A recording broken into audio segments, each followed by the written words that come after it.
ಮತ್ತೊಮ್ಮೆ ನಿಮ್ಮೆಲ್ಲರಿಗೂ ನಮ್ಮ ಇವತ್ತಿನ ಮುಸ್ಸಂಜೆ ಮಾತು ಕಾರ್ಯಕ್ರಮಕ್ಕೆ ಸ್ವಾಗತ ಸುಸ್ವಾಗತ.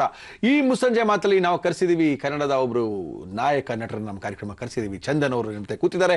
ಚಂದನ್ ಅವರ ಮೇಲೆ ನಮಗೆ ಅಗಾಧವಾದಂಥ ಪ್ರೀತಿ. ಕಿರುತೆರೆಯ ತಾರೆ, ಕಿರುತೆರೆಯಿಂದ ಹೋದಂಥ ನಾಯಕ ನಟ ನಮ್ಮ ಜೊತೆಗಿದ್ದಾರೆ. ನಮ್ಮ ರಾಧಾ ಕಲ್ಯಾಣ ಸೀರಿಯಲ್ ಮಾಡ್ತಾ ಇದ್ರು, ಇನ್ನೂ ಸಾಕಷ್ಟು ಸೀರಿಯಲ್ಗಳು ಮಾಡಿ ಅತ್ಯಂತ ಜನಪ್ರಿಯ. ಇವಾಗ ರೀಚೇ ಬರ್ತೀವಿ, ಒಂದು ಸ್ಟೇಜ್ ಶೋ ಮಾಡ್ತೀವಿ ಅಂದ್ರೆ ಒಂದು ಕನಿಷ್ಠ ಒಂದು 50 ರಿಂದ 60 ಜನ ಹುಡುಗಿರು ಅವ್ರ ಜೊತೆಗೆ ಇರ್ತಾರೆ. ಇಲ್ಲಿ ಬಿಡಿ, ಏನ್ ಮಾಡಕ್ಕಾಗುತ್ತೆ. ಇಲ್ಲ ಸರ್, ಏನ್ ಇರೋದು ವಿಷಯ ಹೇಳ್ಬೇಕು, ಅದ್ರೊಳಗೆ ಏನಿದೆ. ಓಕೆ, ಒಂದು ಕರೆ ಬೇರೆ ಇದೆ, ನಿಮ್ ಜೊತೆ ಮಾತಾಡ್ಬೇಕು ಅಂತ. ಹಲೋ ಹಲೋ, ನಮಸ್ಕಾರ ಮೇಡಮ್, ತಮ್ಮ ಹೆಸರು? ಜಾಹ್ನವಿ. ಕಾಲ್ ಮಾಡಿದ್ನಲ್ಲ. ಜಾನ್ವಿ, ಯಾರ ಜೊತೆ ಮಾತಾಡ್ಬೇಕು ನೀವು? ಚಂದನ್ ಅವ್ರ ಹತ್ರ ಮಾತಾಡ್ಕೊಳ್ಳಿ, ಏನ್ ಬೇಕಾದ್ರೆ ಮಾತಾಡ್ಕೊಳ್ಳಿ. ಚಂದನ್ ಮಾತಾಡಿ ಸರ್. ಹಾಯ್ ಜಾನ್ವಿ, ಹೇಗಿದ್ದೀರಾ? ಹಾ, ಚೆನ್ನಾಗಿದೀವಿ. ನೀವ್ ಚೆನ್ನಾಗಿದ್ರೆ ಚಂದನ್ ಅವರೇ? ಚೆನ್ನಾಗಿದ್ದೀನಿ. ಏನ್ ಸಮಾಚಾರ? ನೋಡಿದ್ರಾ ಸಿನಿಮಾ? ಈ ಫಿಲಂ ನೋಡಿದ್ವಿ, ತುಂಬಾ ಸಖತ್ತಾಗಿದೆ, ಇಷ್ಟ ಆಯ್ತು. Thank you so much. Thank you. ಮತ್ತೆ ಅವರು ಅದೇ ಶ್ವೇತಾ ಪಂಡಿತ್ ಅವರು ನಿಮ್ಮ ಇದರಲ್ಲಿ ಫಿಲಂ ಅಲ್ಲಿ ಸಿಗರೇಟ್ ಸೇತಾರಲ್ಲ, ಹೌದು. ಅದೇ ಯಾಕೆ ಹಂಗ್ ಮಾಡಿರೋದು?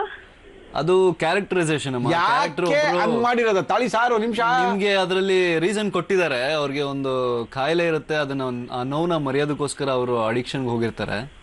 ಹಾ ಹಾ. ಸೊ ಅದು ಮತ್ತೆ ಆ ಡ್ರಾಮಾ ಡೈರೆಕ್ಟರ್ ಕ್ಯಾರೆಕ್ಟರ್ ಹಾಗಿರುತ್ತೆ ಆಕ್ಚುಲಿ ಆ ಸಿನಿಮಾಲಿ ಪೋರ್ಟ್ರೇ ಮಾಡಿರೋದು. Okay okay. ಇದೆಲ್ಲ ನೋಡಿದ್ರೆ ತಡ್ಕೊಳಕ್ ಆಗಕ್ಕಿಲ್ಲ. ಒಂದ್ ಹಾಡಾಕ್ರಪ್ಪ ಫಸ್ಟ್.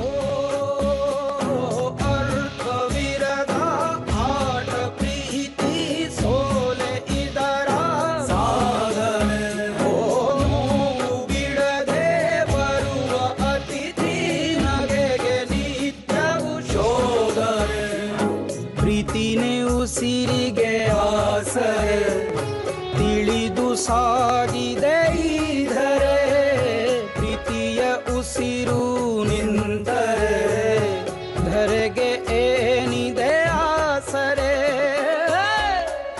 ತೋಬಾ ತೋಬಾ ತೋಬಾ ಈ ಕೇಳುವುದು ಜೀವ ನೀ ಕುಂತು ನಿಂತಲ್ಲೇ.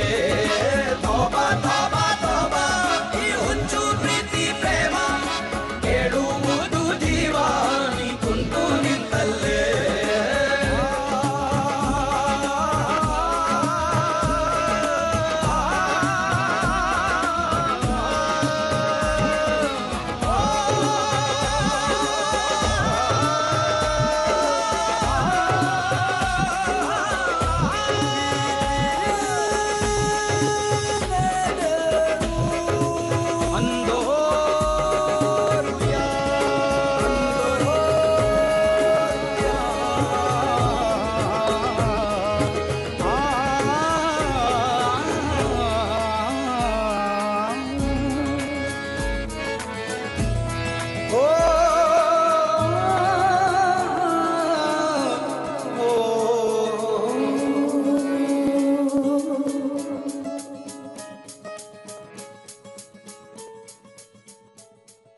ಓಹ್, ಸ್ವಲ್ಪ ತಲೆ ಸರಿ ಅಲ್ಲ ಹೋಯ್ತು. ಮುರಳಿ ಅವರ ಈಗ ಹೇಳಿ ಚಂದನ್. ಕಾಲ್ ಬಂದಿದ್ದು, ಲಾಸ್ಟ್ ಕಾಲ್. ಹೌದೌದು. ನಿಮ್ಮನ್ನ ಮದುವೆ ಪ್ರಪೋಸಲ್ ಇಟ್ಟಿದ್ರಲ್ಲ. ಅಲ್ಲ, ಅವ್ರು ಹೇಳಿದ್ರು ಮದುವೆ ನಿಮ್ಮ ಪ್ರಪೋಸಲ್ ಶ್ರೀಮತಿ ಅವ್ರು- ಇಲ್ಲ, ಮದುವೆ ಆಗಿಲ್ಲ ಅಂತ ಹೇಳಿದ್ರೆ ಅವಾಗ ಅಂತ ಹೇಳಿದ್ದವ್ರು. ಬಟ್ ಒಂಥರ ಪ್ರಪೋಸಲ್ ಅದು. ಬಟ್ ನಿಮ್ ಶ್ರೀಮತಿ ಅವ್ರು ಕೇಳಿದ್ರೆ ಏನ್ ಮಾಡ್ತೀರಾ ಅಂತ. ಪಾಪ ಅವ್ರು ಇವತ್ತು ನೋಡಿರಲ್ಲ ಬಿಡಿ. ನಮ್ಮ ಮನೆ ಹತ್ರ ಕರೆಂಟ್ ಇರಲ್ಲ. ನೀವು ನನಗೆ ಹುಡುಗಿರ್ ಫ್ಯಾನ್ಸ್ ಇದಾರೆ ಅಂತ ಹೊಡಿತೀರಲ್ಲ. ಹೌದು ನೋಡಿ, ನಿಮ್ಗೆ ಎಷ್ಟು ಜನ ಆಂಟಿದಿರ್ ಫ್ಯಾನ್ಸ್ ಇದಾರೆ. ಊಟ ಮಾಡಿ ತಿನ್ಸೋರೆಲ್ಲ ನಿಮ್ಗೆ ಫ್ಯಾನ್ಸ್. ನೋಡಿ ಸರ್, ಅಡಿಗೆ ಮೇಲಿರೋ ಪ್ರೀತಿ ಸರ್ ಅದು, ಒಗ್ಗರಣೆ ಡಬ್ಬಿ ಮೇಲಿರೋ ಪ್ರೀತಿ ಸರ್ ಅದು. ಆದ್ರೆ ನಿಮ್ ಪ್ರೀತಿ ಹಂಗಲ್ಲ ಸರ್. ಡಬ್ಬಿ ಮೇಲೆ ಪ್ರೀತಿ ಇದ್ರೆ ನಿಮ್ಮನ್ನ ಮದುವೆ ಆಗ್ತೀನಿ ಅಂತ ಯಾರು ಹೇಳ್ತಿರ್ಲಿಲ್ಲ. ನಿಮ್ಮ